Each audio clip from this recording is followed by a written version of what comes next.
नमस्कार, मैं रविश कुमार। क्या आप जानते हैं कि हार्वर्ड में मोदी सरकार के समय को लेकर किस किस तरह के रिसर्च हो रहे हैं। लोकसभा में कांग्रेस को घेरने के लिए प्रधानमंत्री ने हार्वर्ड के एक रिसर्च का हवाला दिया, बल्कि हार्वर्ड के अध्ययन को बढ़िया भी बताया। कहा कि टॉपिक है the rise and decline of India's Congress party के उदय और अस्त की कहानी। इसके बाद प्रधानमंत्री कहते हैं, मुझे विश्वास है कि भविष्य में कांग्रेस की बर्बादी पर हार्वर्ड नहीं, बड़े बड़े विश्वविद्यालयों में अध्ययन होना ही होना है। क्या आप जानते हैं कि हार्वर्ड केनेडी स्कूल के छात्रों ने भाजपा और मोदी सरकार पर रिसर्च पेपर और लंबे लेख लिखे हैं। इसके टाइटल हम बता देते हैं ताकि प्रधानमंत्री अपने मन की बात में चाहें तो शामिल कर लें। जुलाई 2016 में शानूर सिरवाई का लेख the rising tide of intolerance in Narendra Modi's India तो हार्वर्ड में ही छपा है। एक का टाइटल है the rise and decline of India's Congress party, दूसरे का टाइटल है the rising tide of intolerance in Narendra Modi's India. एक कांग्रेस पार्टी की बात कर रहा है तो दूसरा भारत के स्तर पर बात कर रहा है कि नरेंद्र मोदी के भारत में असहिष्णुता का ज्वार काफी चढ़ गया है। हम आज के कार्यक्रम में इस पर विस्तार से बात करने वाले हैं कि येल यूनिवर्सिटी, स्टैनफोर्ड यूनिवर्सिटी और हार्वर्ड यूनिवर्सिटी में मोदी सरकार के दौर के बारे में क्या क्या रिसर्च हो रहा है।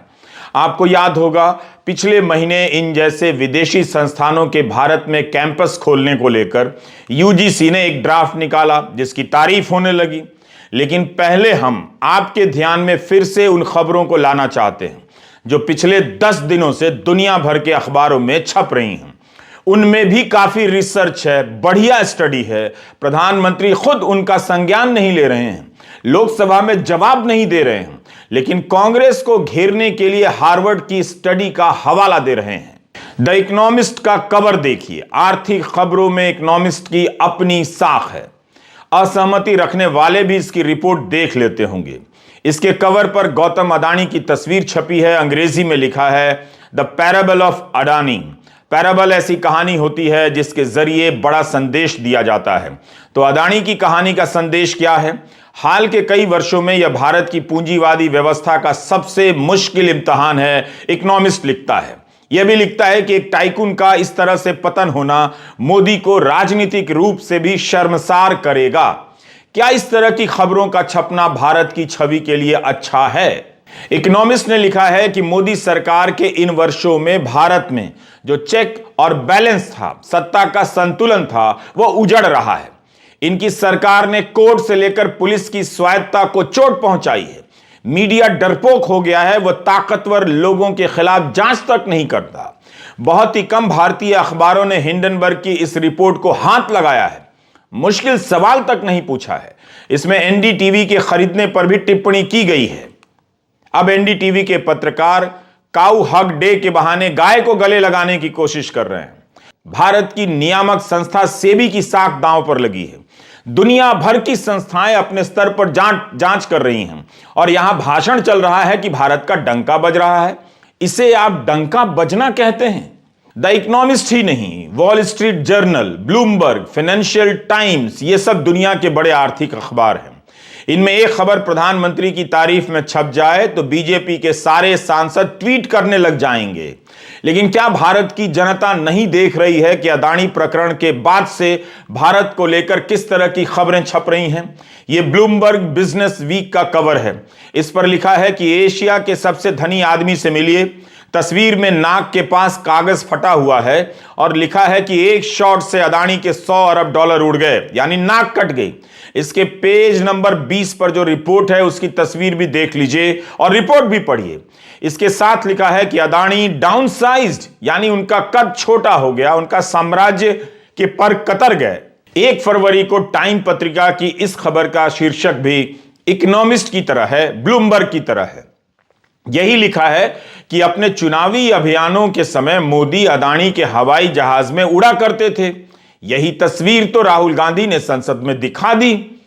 टाइम लिखता है कि दोनों की दोस्ती का लाभ अडानी को हुआ। मोदी के प्रधानमंत्री बनने के बाद अडानी की संपत्ति में 230% की वृद्धि हो गई। 2014 में 1.9 बिलियन डॉलर से 26 बिलियन डॉलर पर पहुंच गए। क्या इस तरह से भारत का दुनिया में डंका बज रहा है? प्रधानमंत्री बार बार कहे जा रहे हैं कि दुनिया में भारत का नाम हो रहा है, साख बढ़ रही है। तो क्या इन खबरों से भारत की साख बढ़ रही है, नाम हो रहा है, या नाक कट रही है? अदानी पर कॉरपोरेट के इतिहास का सबसे बड़ा फ्रॉड का आरोप लगा है। क्या इससे भारत को लेकर दुनिया में डंका बज रहा है? क्या आप इसे डंका बजना कहेंगे? दुनिया में इन खबरों से बदनामी हो रही है और प्रधानमंत्री कह रहे डंका बज रहा है। कायदे से जांच कराते और इन सब सवालों के जवाब देते तो लगता कि भारत में जांच एजेंसियां सबके लिए काम करती हैं, बराबर से काम करती हैं। क्या यह डंका बजना हुआ कि अदानी पर लगे आरोपों में प्रधानमंत्री का नाम भी जोड़ा जा रहा है? जिस वक्त दुनिया भर में इस मामले में सवाल हो रहे हैं, प्रधानमंत्री कह रहे हैं डंका बज रहा है। डंका बजने वाली एक और खबर देखिए। ब्लूमबर्ग में खबर छपी है कि जापान में भी फंड के मैनेजर सतर्क हो गए हैं, बताने लग गए हैं कि अदानी समूह में म्यूचुअल फंड का कितना पैसा लगा है। नोमुरा होल्डिंग्स इंक की पैसों का मैनेजमेंट करने वाली इकाई ने सार्वजनिक रूप से जानकारी दी है कि अदानी की कंपनियों में कितना निवेश हुआ है। Sumitomo Mitsui financial group Inc और मिजुहो फाइनेंशियल ग्रुप इंक ने भी ऐसा ही किया है। जिस तरह से शेयरों में गिरावट आ रही है, सबको अपने निवेश के डूब जाने की चिंता होने लगी है। इन कंपनियों की चिंताएं बढ़ गई हैं कि अगर उनका निवेश डूब गया तो जिनका पैसा लगाया था उसे क्या जवाब देंगे? तो क्या अदानी की खबर से आप अब भी कहेंगे कि भारत का दुनिया में डंका बज रहा है? बदनामी होने को डंका बजना कहते हैं। अब हम आते हैं आज के विषय पर। प्रधानमंत्री ने कहा कि हार्वर्ड में कांग्रेस के पतन पर एक अध्ययन हुआ है। 2016 में जब नोटबंदी का फैसला लिया गया तो कई तरह के गंभीर सवाल उठे। आज तक जनता को पता नहीं कि उस तबाही भरे फैसले का फायदा क्या हुआ।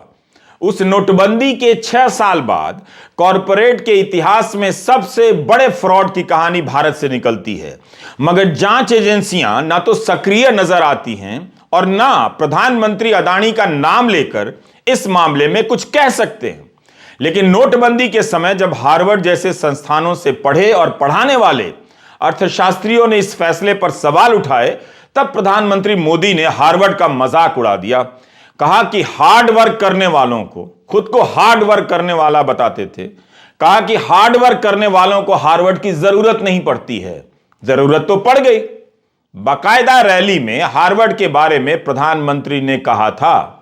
1 मार्च 2017 को उन्होंने कहा कि हार्वर्ड वालों का अर्थशास्त्र किताबों में रह गया। हार्ड वर्क करने वालों ने देश की अर्थव्यवस्था को नीचे नहीं आने दिया। आज हालत यह हो गई है कि उसी हार्वर्ड वालों की किताब का रिसर्च निकालकर प्रधानमंत्री मोदी कांग्रेस को घेर रहे हैं। हार्वर्ड वालों के हार्ड वर्क का राजनीतिक फायदा उठा रहे हैं। जब खुद पसंद नहीं आता तो हार्वर्ड वालों की पढ़ाई लिखाई को किताबी बता देते हैं, और जब पसंद आता है तो उनकी किताब का चैप्टर लेकर संसद में आ जाते हैं। नोटबंदी के समय हार्वर्ड के अर्थशास्त्र के प्रोफेसर और नोबेल पुरस्कार विजेता अमर्त्य सेन ने नोटबंदी के बारे में क्या कहा था? यही कहा था ना कि यह तानाशाह का फैसला है। इसने विश्वास पर आधारित अर्थव्यवस्था की जड़ों पर हमला कर दिया है। सुप्रीम कोर्ट ने आखिर जब नोटबंदी पर सुनवाई की और इसे 4-1 के फैसले से सही बताया, तब इस फैसले में जस्टिस नागरत्ना ने असहमति दर्ज कराई। लिखा कि बहुत गंभीर मुद्दा है, इस फैसले से देश की अर्थव्यवस्था और नागरिकों पर प्रभाव पड़ता है। सरकार ने इसे अधिसूचना के जरिए क्यों लागू किया? उन शक्तियों का प्रयोग किया जा सकता था जो सरकार के पास थी। अधिनियम का सहारा क्यों लिया गया? विधेयक का सहारा लिया जा सकता था। ऐसे महत्वपूर्ण फैसलों को संसद के सामने रखना चाहिए था। समझिए इस बात को। बहुमत के फैसले में एक बात कही गई है जिस पर गौर करना चाहिए। यह कहा है कि माना जाता है कि संसदीय व्यवस्था में कार्यपालिका अगर अपने अधिकारों का सही इस्तेमाल नहीं करती है तो उसे रोकने के लिए उसकी संसद के प्रति जवाबदेही तय की गई है। तब तो संसद तक यह मामला पहुंचना ही चाहिए था। यह सब आपके सामने है। नोटबंदी के समय हार्वर्ड की पढ़ाई लिखाई को किताबी बताने वाले प्रधानमंत्री के इस फैसले से अर्थव्यवस्था में कोई क्रांतिकारी बदलाव नहीं आया। हालत यह है कि 8 साल बाद भी इसी बात का श्रेय ले रहे हैं कि 80 करोड़ लोगों को मुफ्त अनाज दे रहे हैं। यह नहीं बताते कि क्यों दे रहे हैं, क्योंकि इस देश में 25,000 महीना कमाना मुश्किल है। जो कमाता है वो चोटी के 10% लोगों में आ जाता है। इस महंगाई में मुफ्त अनाज नहीं मिलेगा तो इतनी बड़ी आबादी भूख से मर जाएगी। जाहिर है नोटबंदी ने जो सपने दिखाए थे वो फेल हो गए, लेकिन तब इस बात पर खूब ताली बजाई गई कि हार्वर्ड वालों का अर्थशास्त्र किताबों में रह गया और हार्ड वर्क करने वालों ने देश की अर्थव्यवस्था को नीचे नहीं आने दिया। वैसे जीडीपी नीचे आ गई थी नोटबंदी के बाद। अब आते हैं इस बात पर कि प्रधानमंत्री को हार्वर्ड से इतना प्रेम कब हो गया। क्या इसलिए हो गया कि उसकी लाइब्रेरी में कांग्रेस के पतन पर रिसर्च की किताब रखी मिली? अब हम बताते हैं कि दुनिया की बड़ी बड़ी यूनिवर्सिटी में किस तरह के रिसर्च हो रहे हैं। स्टैनफोर्ड यूनिवर्सिटी में एंथ्रोपोलॉजी के प्रोफेसर हैं थॉमस ब्लोम हैंसन। ध्यान से सुनिएगा, ये वहां के Reliance Dhirubhai Ambani professor of anthropology हैं। इनकी और ग्योटिंगन में पढ़ाने वाली श्री रूपा रॉय की किताब का टाइटल है saffron Republic, Hindu nationalism and state power in India. यह किताब तो पिछले साल कैम्ब्रिज यूनिवर्सिटी प्रेस से छपी है। संपादकों ने लिखा है कि यह किताब समकालीन हिंदुत्व को लोकतांत्रिक तानाशाही या तानाशाही लोकवाद के रूप में देखती है। यह एक ऐसी राजनीति है जो संवैधानिक लोकतंत्र के विचारों और प्रक्रियाओं को बढ़ावा देती हुई उनका ही उल्लंघन करती है। इस किताब में दिल्ली दंगों का विवरण है। लिखा है कि भाजपा के चुने हुए नेताओं और अधिकारियों ने खुलेआम मुस्लिम विरोधी हिंसा का आह्वान किया और इनके खिलाफ बाद में पुलिस ने कार्रवाई तक नहीं की। इस किताब में यह भी लिखा है कि किस तरह से नागरिकता कानून विरोधी शांतिपूर्ण प्रदर्शन को भाजपा के छोटे नेताओं से लेकर मोदी और शाह ने परोक्ष या अपरोक्ष रूप से एंटी नेशनल करार दिया। यह भी लिखा है कि उस हिंसा में हिंदुओं की भी मौत हुई तो यह सब किसी समुदाय को संत के रूप में दिखाने के लिए नहीं कहा जा रहा है, मगर उस समय खास तौर पर मुस्लिम विरोधी माहौल बनाया गया जिसका उस हिंसा में बड़ा योगदान रहा। अगर इस किताब की चर्चा राहुल गांधी लोकसभा में कर देते तो बीजेपी की सांसद मांग करने लगते कि कार्यवाही से हटा दी जाए, मगर इस किताब के संपादक का नाम भी ठीक से देख लीजिए। स्टैनफोर्ड यूनिवर्सिटी के Reliance Dhirubhai Ambani professor of anthropology Thomas Blom Hansen इसके संपादक हैं।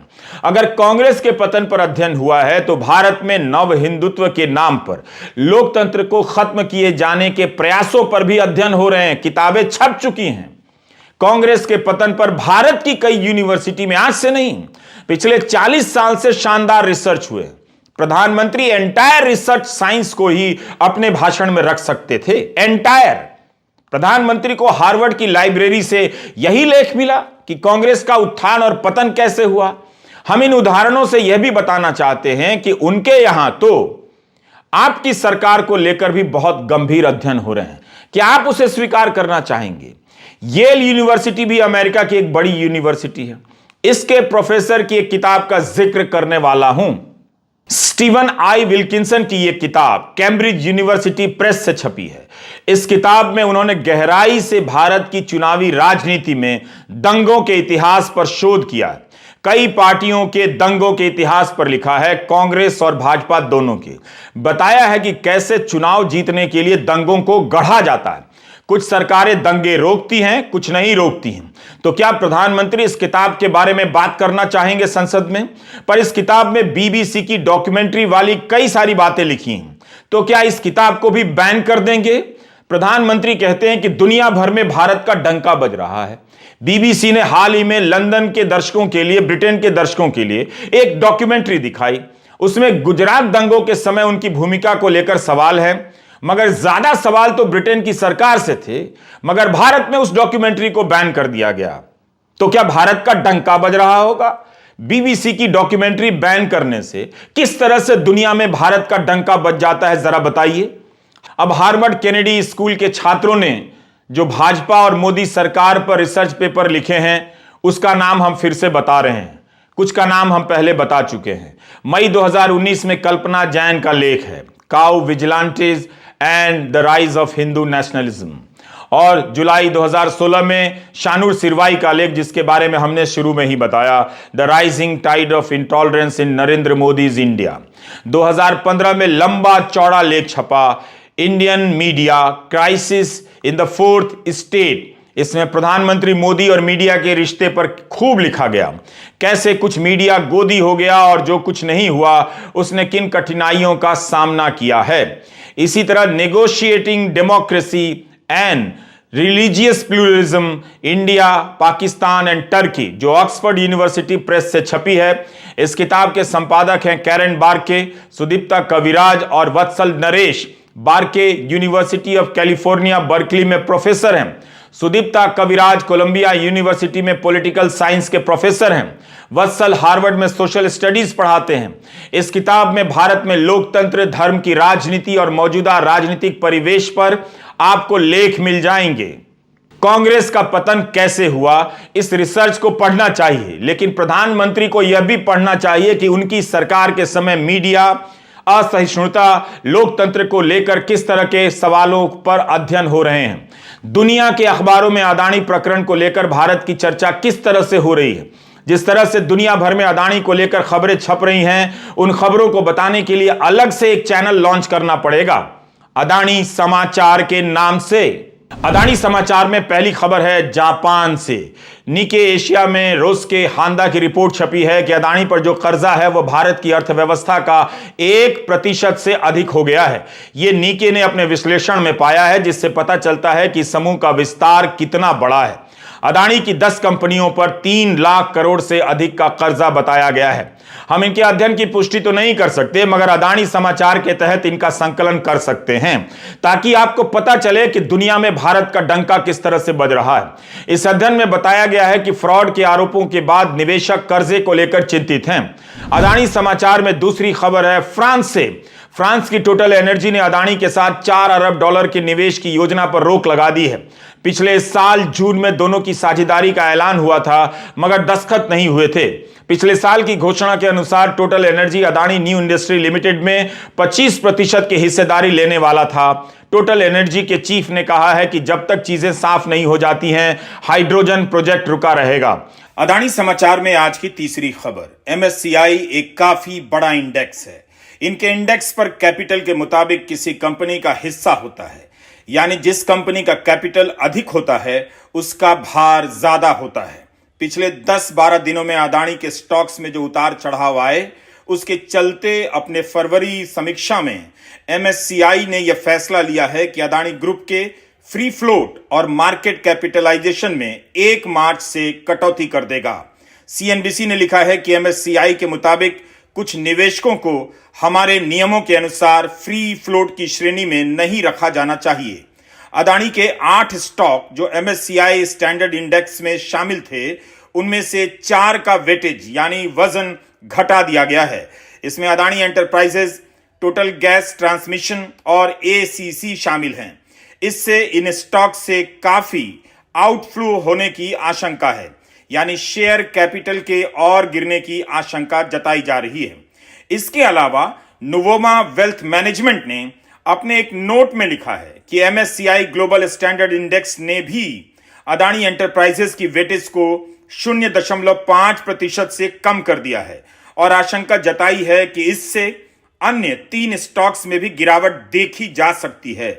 इससे $500 मिलियन का घाटा होने का अनुमान है, यानी 4000 करोड़ रुपए से ज्यादा का नुकसान। इन घोषणाओं के बाद अदानी समूह के शेयरों में गिरावट देखी गई। अदानी समाचार में चौथी खबर है लंदन से।